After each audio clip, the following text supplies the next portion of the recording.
A paz do Senhor Jesus.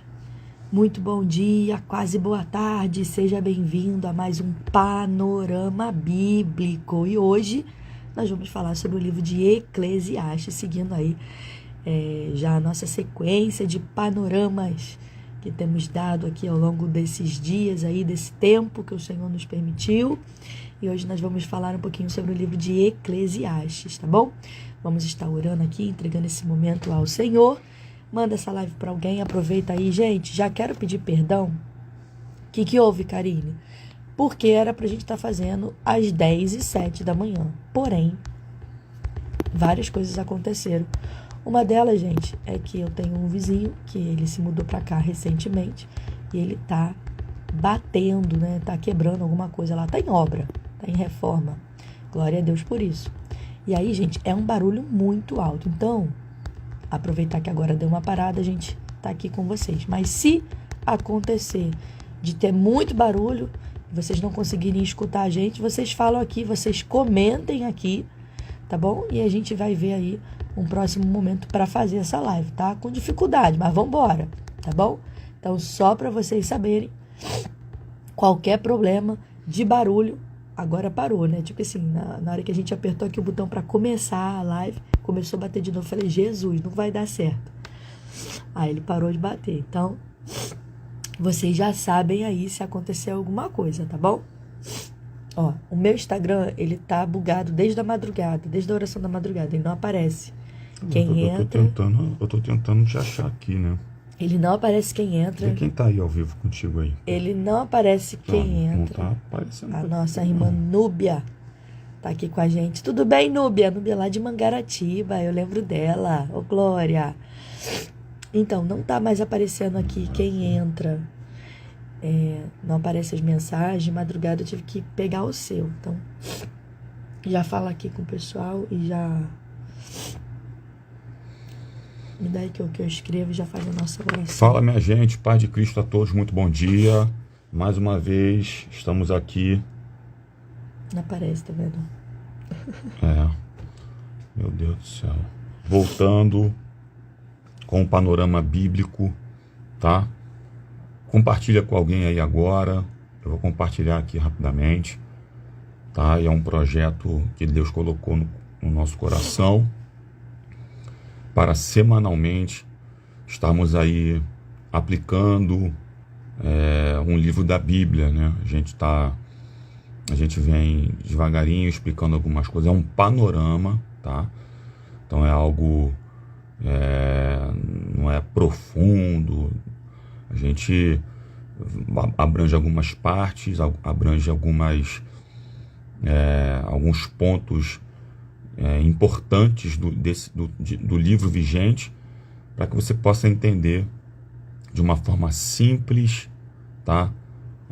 Na nossa linguagem, para você poder, repito, aprender mais da palavra de Deus, tá bom?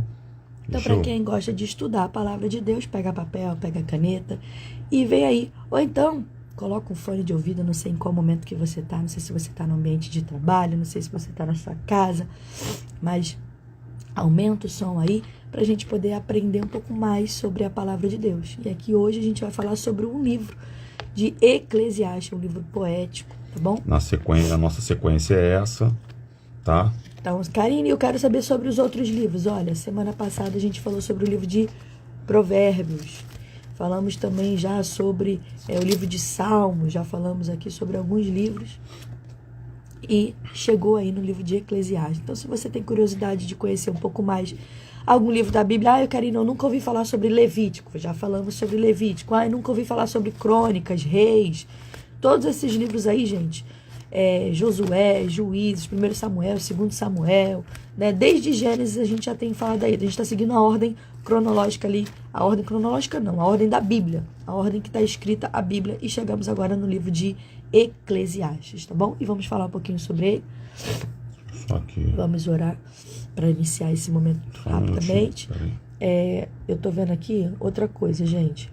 Não tá funcionando minhas mensagens. Então, se você mandar alguma mensagem que eu não consigo ver, a gente sintonizou ali no telefone do meu esposo, para ver se quando vocês escrevem alguma coisa aparece, tá bom? Vai. Eu acho que é do Instagram mesmo, tá vendo? É do Instagram mesmo, né? Bom, vamos lá, gente. Senhor, nosso Deus e nosso Pai, em nome de Jesus, entramos na Tua presença nesse momento em oração. Glorificamos e exaltamos o Teu nome, Pai querido. Te agradecemos por todas as coisas que o Senhor tem feito por nós. Toma esta live nas suas mãos, é uma live simples, porém bíblica. E eu te peço, te coloco, que o Senhor venha tomar o controle de tudo e fazer aquilo que lhe apraz para a glória do Teu nome. Em nome de Jesus. Amém. Vamos lá, gente. Panorama Bíblico, introdução. Vamos falar um pouquinho sobre a introdução desse livro de Eclesiastes, tá bom? Não dá, amor. O quê? Não. Não tô... Volta aí, vai. Vamos lá, gente. Introdução. Que luta. Vai lá. Vamos lá, gente. O livro de Eclesiastes, em hebraico, tem o título de Kohelet. Esse era um termo utilizado para o ofício de Salomão, filho do rei Davi.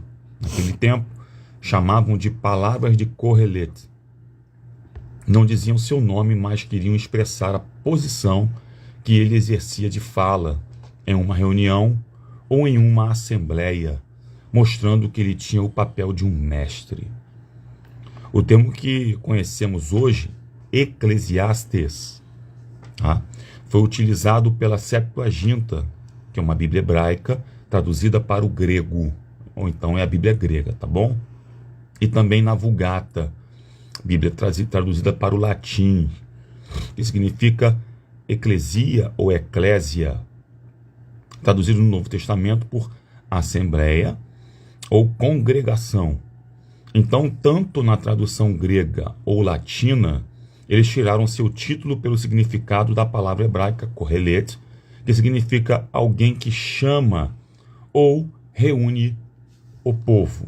Bom, já Martinho Lutero, que foi considerado o pai da Reforma Protestante, optou a usar o termo pregador para definir a palavra Eclesiastes, contextualizando para seu tempo, inclusive algumas versões dirige a assembleia portando o pregador, orador ou sábio. Pega ali, né? Aquela tua Bíblia ali, grandona ali. Em algumas Bíblias você vai encontrar exatamente isso. Nessa Bíblia aí aparece pregador bem pequenininho. Vou abrir aqui para o pessoal ver. Vamos ver se vai dar para ver, né? Não mostra. Tá velhinha? Não tem necessidade disso. Olha. Não, tá aqui. Tá vendo? Ou pregador. Eu achei tão bonitinho isso.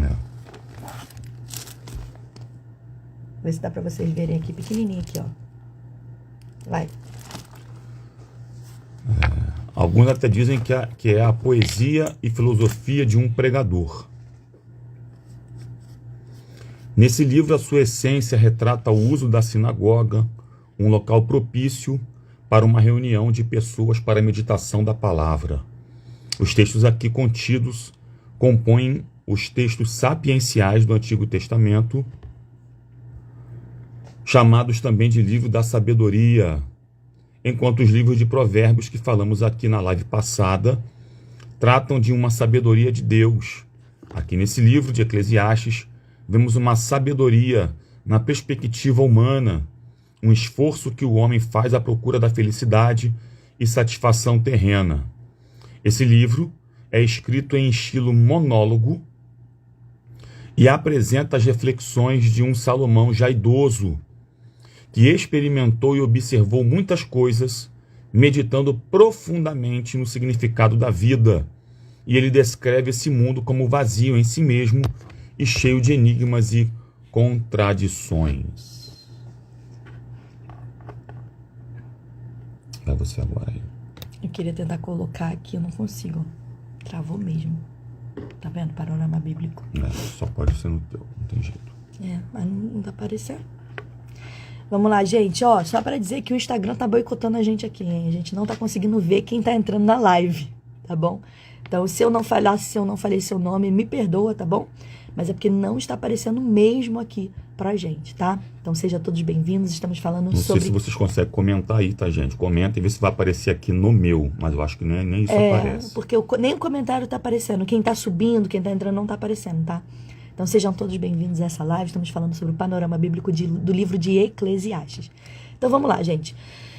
Voltando aqui só pegando um gancho daquilo que o Fábio já falou aqui sobre a introdução desse livro de Eclesiastes, a ponto da própria tradição judaica, gente, cristã, conservadora, acredita que esse livro ele foi escrito no fim da vida de Salomão, do rei Salomão, quando ele se encontrava ali arrepreendido ou em processo de arrependimento pelos seus muitos erros cometidos. Então, baseado nessas informações, muitos até dizem ser um livro difícil de entendimento.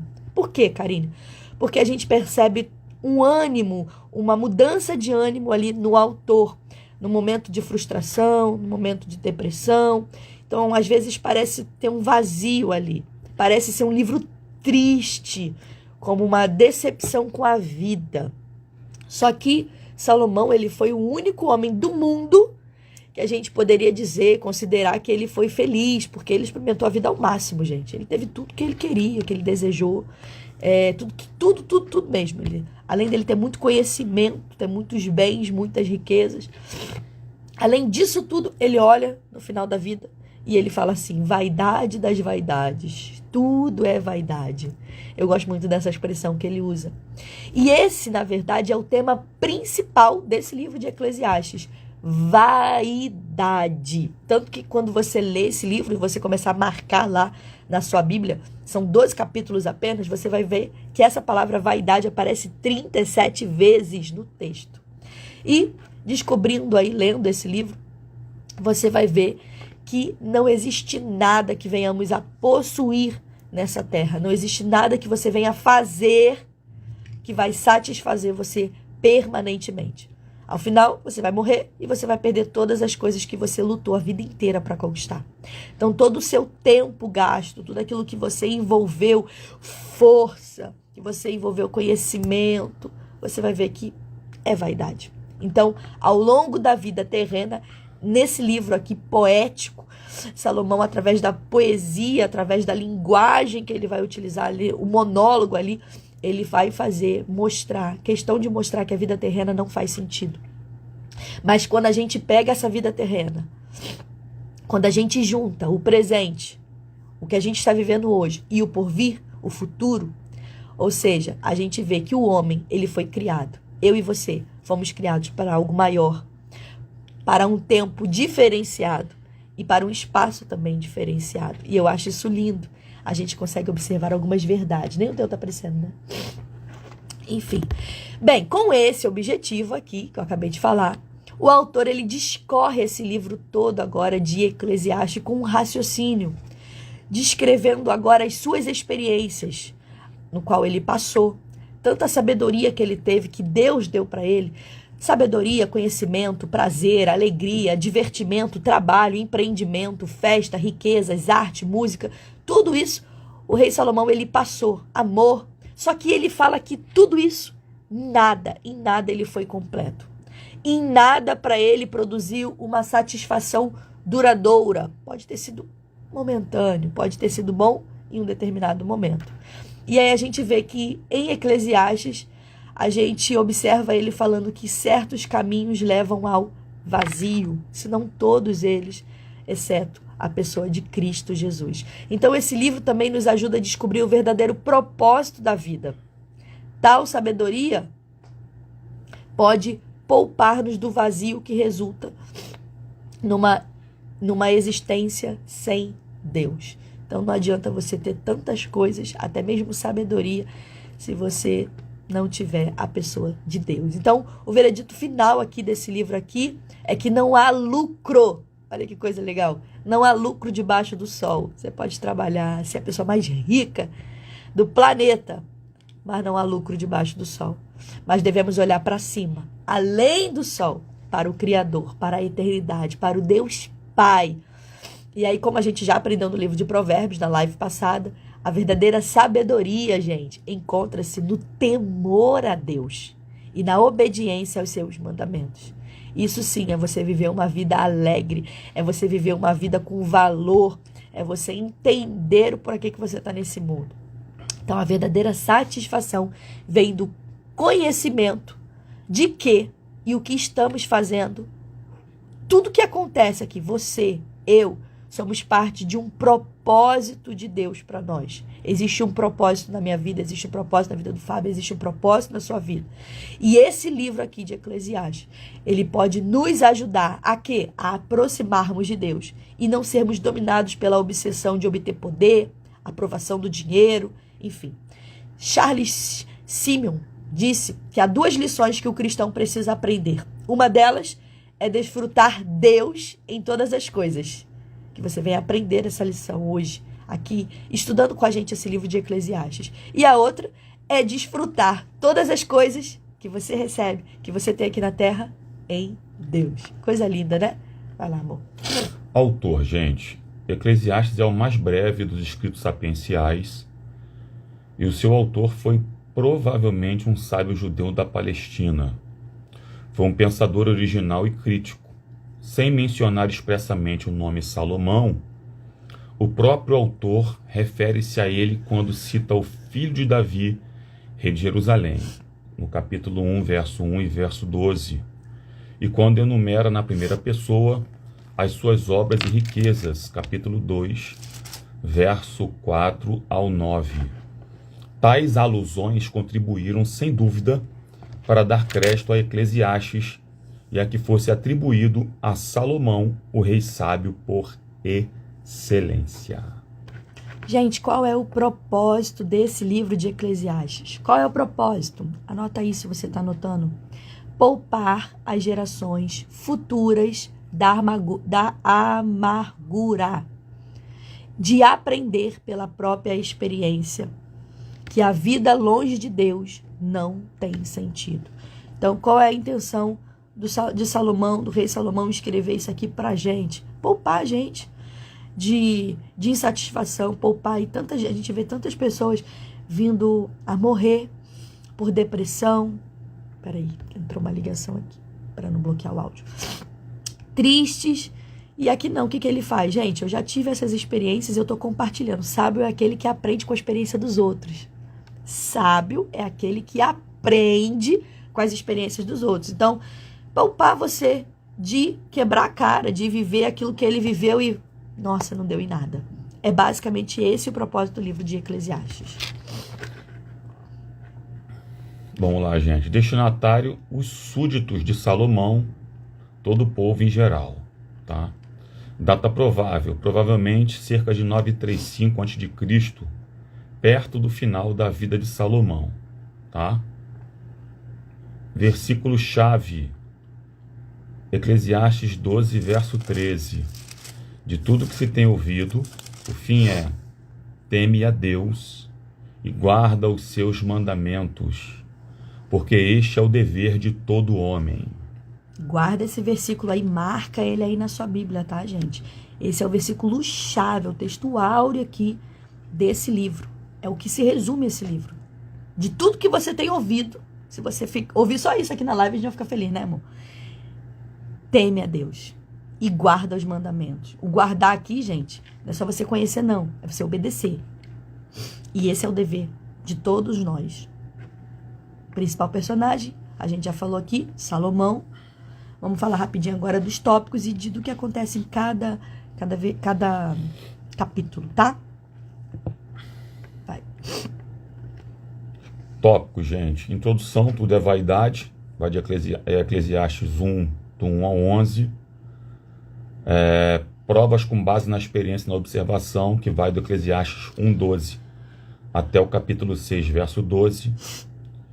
Terceiro tópico, conselhos para lidar com a vaidade, que vai de Eclesiastes 7, verso 1 até Eclesiastes 12, verso 8. E a conclusão, que o tema é obedeça a Deus. Tema e obedeça a Deus, melhor dizendo. Eclesiastes 12, verso 9 ao 14. Vamos lá. Resumo do livro agora. Resumo do livro, gente. Vamos lá. Introdução, tudo é vaidade. Eclesiastes 1, verso 1 ao 11. Eclesiastes começa com o filho de Davi, rei de Jerusalém, declarando que tudo é inútil, sem sentido, tá bom? Eclesiastes 1, verso 1 e 2. A natureza segue seu curso, a história se repete, mas ninguém se lembra do passado. Salomão dedicou sua vida ao conhecimento e à sabedoria, mas não encontrou satisfação nem sentido para a sua vida. Quer que eu vá lendo aqui? Eu acho que complementa, acho que fica legal. Ó. Então, Ó, ele citou ali Eclesiastes 1, do 1 ao 2, diz assim, ó, na minha versão. Palavras do pregador, filho de Davi, rei de Jerusalém. Vaidade de vaidades, diz o pregador. Vaidade das vaidades. É tudo vaidade. Que vantagem tem o homem de todo o seu trabalho que ele faz debaixo do sol? É uma pergunta. Vai. a questão a ser tratada aqui é o problema da vaidade. Vamos observar na leitura de seus 12 capítulos reflexões em torno da vulnerabilidade humana.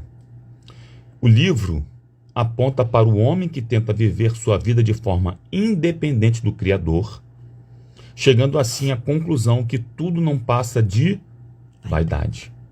Ele chega até a utilizar uma expressão idiomática comum aos judeus naquele tempo, que é assim, ó, vaidade das vaidades, que é um vazio supremo, ou seja, como tudo é inútil. Ok? Quer aplicar alguma coisa? Não. Vamos lá. Vamos lá. Provas com base na experiência e na observação. Eclesiastes 1, verso 12, até Eclesiastes 6, verso 12. Não há sentido no prazer, na sabedoria nem no trabalho. Salomão gastou suas riquezas nos prazeres da vida. Comida, bebida, bens, música, mulheres, grandes construções. Mas nada dessas coisas deu sentido à sua vida. Ele chegou à conclusão que também não vale a pena trabalhar muito e acumular riqueza quando um dia se vai morrer e deixar tudo para trás. Ele viu que a sabedoria não salva ninguém da morte e que é uma bênção de Deus poder desfrutar do presente. Eclesiastes 2:24. Lê pra gente aí, por favor.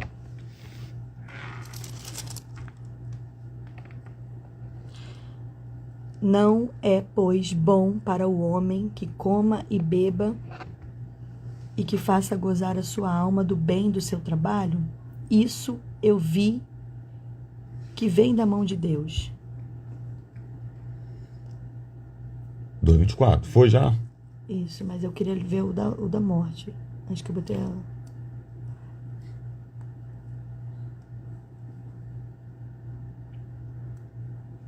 Bom, vamos lá, gente. O autor, através da observação dos empreendimentos humanos e da sua própria experiência, que o ser humano, por mais que busque realizações, ele afirma, que o ser humano, por mais que busque realizações, nada pode trazer contentamento. Desse modo, sempre vão estar afoitos em uma busca desenfreada de uma meta, uma performance, uma conquista, um desejo interminável de se satisfazer. Assim, permanece correndo inutilmente atrás de esperanças e expectativas que nunca serão preenchidas em seu ser. E nessa correria, ele só acaba se iludindo pelos seus próprios desejos. O autor utiliza de uma metáfora para descrever o que de fato acontece. Eclesiastes 1,14. É como alguém que corre inutilmente atrás do vento. Vê se está escrito isso aí. Ó, versículo 14, 1,14. Atentei-me para todas as obras que fazem debaixo do sol, e eis que tudo era vaidade e aflição de espírito. Aquilo que é torto não pode se endireitar. Aquilo que falta não pode ser calculado. É Eclesiastes 1,14 ou não? Isso. Tá. Vamos lá, gente. Salomão descreve a inutilidade do esforço humano. Não é o 2,14, não. Como até a sabedoria humana se mostra impotente aos mistérios do mundo. Os problemas do mundo continuam existindo, apesar de todo o esforço empregado pelo homem para tentar solucionar é inevitável a decepção, as injustiças, e o ser humano vive em uma gangorra, oscilando em pessimismo e otimismo, esperança e desesperança, mostrando que tudo tem seu tempo. As coisas da vida são passageiras, não duram para sempre. Assim, como não vivemos sempre em alegria e paz, também não vamos viver para sempre na tristeza, no medo e no sofrimento. Cada coisa tem seu tempo certo e Deus está no controle de tudo. Por isso que esse livro também contribui para o crescimento espiritual do ser humano, pois a mensagem aqui revelada, vamos lá, gente, deixa eu me achar aqui, é que Deus gostaria que encontrássemos satisfação plena não na vida, mas nele. Deus está muito acima da humanidade. Todas as outras coisas são inúteis, mas a reverência a Deus faz sentido. Não se deve fazer pouco caso de Deus. Bom? O que acontece com Salomão, gente? Salomão... Você quer que eu fale? Vai lá. Vamos lá. Salomão percebeu que as pessoas muitas das vezes não se dedicam à justiça. Na sua vida, na sua caminhada, ele percebeu que nem todo mundo era bom. E aí, muitas pessoas estavam preferindo a maldade. E essas pessoas, ele percebeu durante a sua caminhada, a sua vida, a sua existência, que elas estão sempre em competição uma com as outras. Algumas pessoas já percebeu que elas trabalham sem parar, trabalham muito, e eu já fui um tipo de gente assim, só para acumular dinheiro. Eu queria viajar, eu queria um monte de coisa. Então trabalha e não se importa mais com nada. E aí você não desfruta daquilo que você está trabalhando. Eu trabalhava, mas eu acabava não viajando, acabava não comprando as coisas para mim, só acumulava.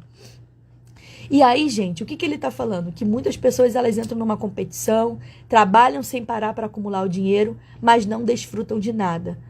Então, quando elas poderiam gastar o quê? Mais tempo com a família, com os amigos, com a vida. Aqui ele cita Eclesiastes 4:8. Também vi de todo o trabalho, de toda destreza em obras trazem ao homem a inveja do seu próximo. Isso também é vaidade e aflição de espírito. E aí no capítulo 4 você vai ver exatamente ele falando sobre essa parte. No capítulo 5 e no capítulo 6 ele já vai mostrar, lembrando que a gente está fazendo um panorama, não dá para a gente ler o livro todo aqui. Mas no capítulo 5, capítulo 6, ele já vai dar alguns conselhos práticos. Ele vai mostrar, vai falar sobre o que o dinheiro não satisfaz. Então, muitas pessoas, elas procuram sim a felicidade no dinheiro, procuram a felicidade na riqueza, trabalham muito, mas o que acontece? Não traz satisfação. Então, para quem ama o dinheiro, gente, você nunca vai ter dinheiro suficiente. Para quem gosta de ter dinheiro, você nunca vai ter dinheiro suficiente. Você pode ter muito dinheiro, mas você nunca vai achar que é o suficiente. Então, as pessoas, elas sempre vão querer mais, e isso é do ser humano. Não é só de dinheiro, mas se você tem alguma coisa, você sempre vai querer melhorar essa coisa.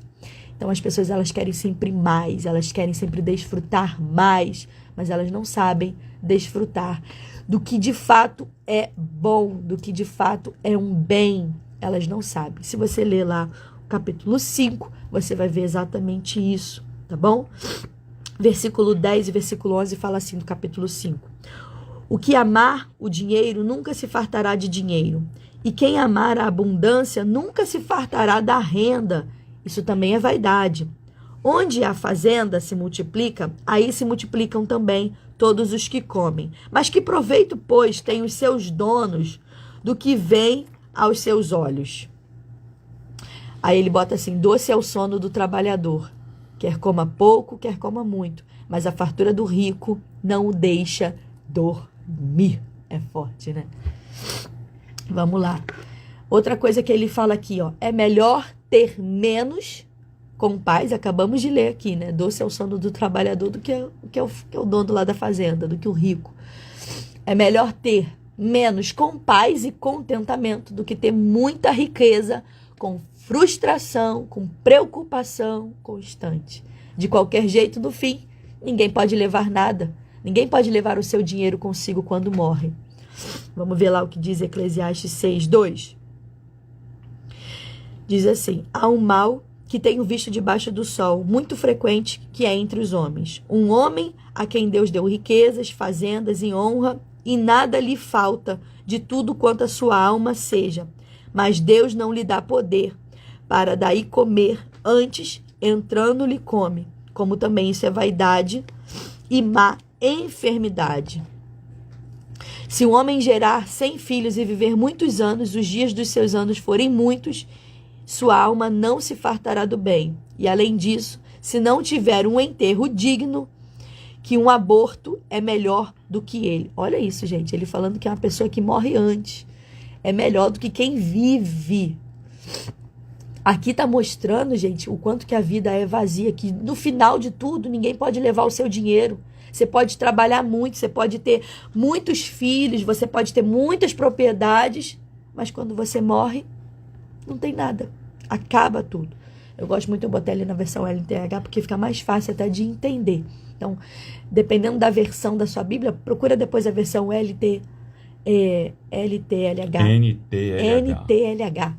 Ela é muito mais fácil de você compreender, tá bom? Quer falar só pro capítulo 7? Vamos lá. Quando lemos o capítulo 7, percebemos muitos conselhos e pensamentos sábios e valiosos. Conselhos úteis sobre como viver bem, agradando a Deus. Ele aborda que o homem natural, diante da morte, se apavora. Por isso, a necessidade de encarar a vida com seriedade. Eclesiastes 7, verso 1 até o verso 6. Ele fala de luto, tristeza, repreensão, que isso tudo pode contribuir para a edificação de um caráter. É melhor ter boa reputação, temer a Deus e ser sábio do que ser rico e tolo. O sábio evita os perigos da ira e da imoralidade sexual, mas a maioria das pessoas corre atrás de intrigas. Vou ler aqui, ó, capítulo 7, do 1 ao 6. Eu até pegar ali a NTLH, que é melhor. Melhor é a boa fama do que melhor unguento, e o dia da morte do que o dia do nascimento de alguém. Olha só, ele está falando que o dia da morte é melhor do que o dia do nascimento de alguém. Melhor ir à casa onde há luto do que a casa onde há banquete, porque ali se vê o fim de todos os homens e os vivos o aplicam ao seu coração. Melhor é a tristeza do que o riso, porque a tristeza do rosto se faz melhor o coração. O coração do sábio está na casa do luto, mas o coração do tolo na casa de alegria. Melhor é ouvir a repreensão do sábio do que ouvir alguém a canção do tolo. Porque qual o crepitar dos espinhos debaixo de uma panela, tal é o riso do tolo. Também isso é vaidade. Pesado, né, gente? Realmente é um tempo reflexivo de Salomão. Vamos lá, vai. A gente vai ver também no capítulo 8 aqui que Salomão diz da importância da justiça e de honrar o rei. Ele agora fala sobre a obediência que nós precisamos ter às autoridades. Ele fala que a autoridade é uma demonstração, quando você honra a autoridade, quando você obedece uma autoridade, é uma demonstração de inteligência, tá?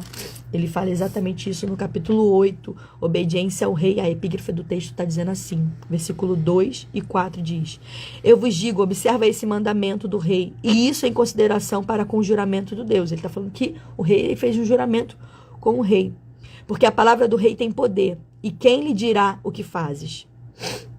Então o rei, ele tem muito poder, e por isso não é sensato se virar contra o rei. Quem é leal e de confiança vive em paz e em segurança. Mas o mundo está cheio de pessoas que cometem injustiças. Então o pecado pode até parecer que compensa, mas no fim Deus fará justiça e recompensará quem é justo. Então, diante de tantas contestações e conselhos aqui apresentados por Salomão, é um livro muito rico, é um livro poético. Então, às vezes, é até difícil, às vezes, de compreender ali a poesia que Salomão está aplicando, mas se você meditar, se você ler com calma, se você pegar um dicionário, colocar ao lado, você vai ver quantos conselhos. E aqui Salomão descreve no capítulo 9, ele aproveita a vida. Ele fala que é pra gente, O capítulo 9 já começa uma conclusão desse livro aqui. E ele fala que é pra gente aproveitar a vida, desfrutar da vida. Nem sempre o que merecemos nessa vida é bom, mas a gente precisa desfrutar das coisas boas que Deus nos dá. Ele fala pra gente ser grato a isso. E por isso, ele mostra que o caminho com a prática da bondade, não vivendo de maneira inconsequente, mas se preparando para o futuro com Deus. Então, o que eu e você temos que fazer diante desse livro aqui? Qual é o aprendizado central aqui, gente? É que a gente precisa, enquanto a gente está aqui, nesse momento presente, não só praticar a bondade, não só obedecer os mandamentos, mas a gente não viver de maneira inconsequente, mas se preparar para um futuro com Deus. Deus é santo e Ele deseja que nós sejamos santos. Inclusive, Ele fala também para os jovens aqui. Ele fala que a juventude deve ser aproveitada ao máximo. Só que o aproveitar a juventude ao máximo não significa você se afastar do seu Criador. Eclesiastes 11:9 fala sobre isso. É o 11:9? Deixa eu ver. Alegra-te, jovem, na tua mocidade, e alegra o teu coração nos dias da tua mocidade, e anda pelos caminhos do teu coração, e pela vista dos teus olhos. Sabe, porém, que todas essas coisas Deus trará juízo.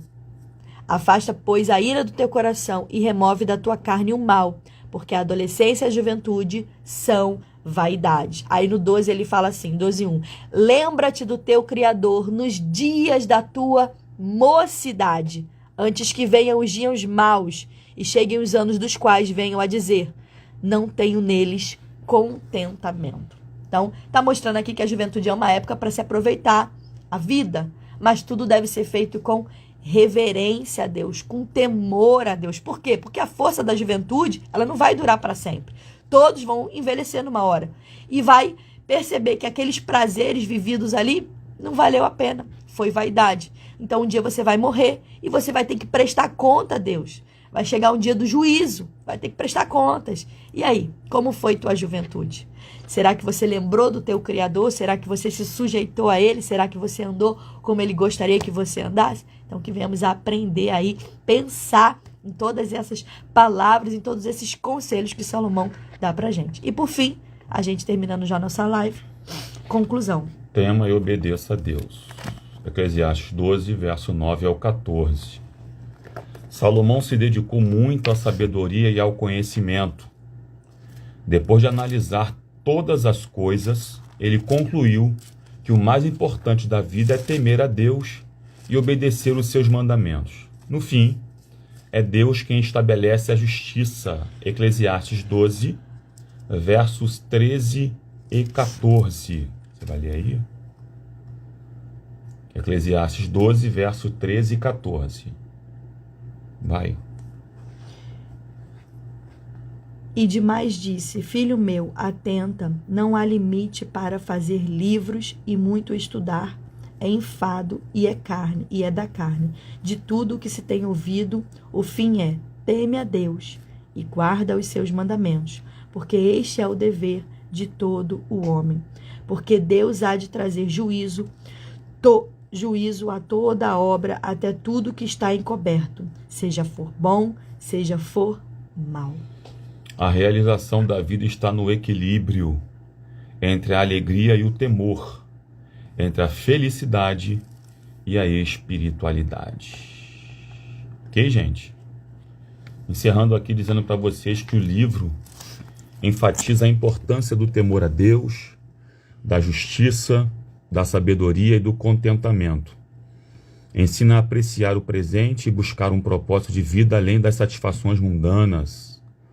Oferece uma reflexão profunda sobre o sentido da vida, questionando a futilidade da riqueza, do poder e do conhecimento mundano. Alerta sobre a insatisfação constante que a riqueza pode trazer, incentivando a busca por paz e contentamento em vez de acumulação de acumulação de riquezas. O livro oferece conselhos práticos para essa fase da vida, sublinhando a importância de aproveitar a vida com reverência a Deus. Vai. Então, gente, essa obra aqui, ela fala exatamente sobre as injustiças do mundo, sobre a insatisfação gerada aí pela riqueza, pela uma natureza transitória da vida, ensinando a importância da gente desfrutar o presente. Mas destaca que cada fase da vida tem o seu tempo. Eu gosto muito lá de Eclesiastes 3, que fala exatamente sobre isso.